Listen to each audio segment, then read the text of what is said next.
ఎవరంటే మీ ఉద్దేశం ప్రకారంగా ఆయన పాపములను క్షమించువాడు. ఓకే, ఇక ఇదే ప్రవక్తల యొక్క లిస్ట్ లో యేసు ప్రభు వారిని, మొహమ్మద్ వారిని కూడా కాస్త చూద్దాం. అయితే ఇప్పుడు మొహమ్మద్ వారి గురించి చెప్పబడినటువంటి మాట ఏమిటంటే, ఖురాన్ లోనే ఇట్లా రాయబడినది 40-55 వచనం, 40-55 వచనం ఇలా రాయబడింది. ఓ మహమ్మదు, నీవు నీ ప్రభువుని క్షమాభిక్ష కోరుకో. ఓ మహమ్మదు, నీవు నీ ప్రభువుని క్షమాభిక్ష కోరుకో అనే మాట జిబ్రాయిల్ లేక గాబ్రియల్ దూత వచ్చి మొహమ్మదుతో చెప్పడం జరిగింది.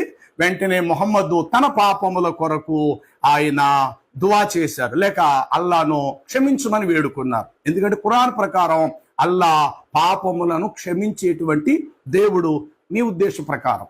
సరే, అందులోనే అదే ఖురాను మరలా 4:105, 112 వచనాలు.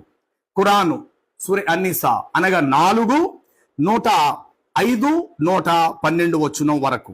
ఓ మహమ్మదు, క్షమాభిక్షణ కొరకు ప్రార్థించు, క్షమాభిక్ష కొరకు నీవు ప్రార్థించు అని రెండోసారి మరలా దూత చెప్పినప్పుడు మరలా మొహమ్మదు వారు మరలా తన పాపముల కొరకు క్షమాభిక్షను అల్లా యొద్ద వేడుకున్నట్లు ఖురాన్లో చెప్పబడినది. పోతే మరొక మాట 48:1-2 వచనాలు.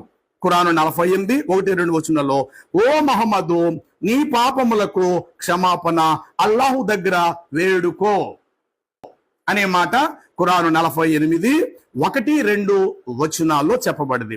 ఖురాను 74 సూర 1-2-7 వచనాల వరకు చదివితే, ఓ మహమ్మదు, నీ పాపముల కొరకు క్షమాపణ కోరుకో.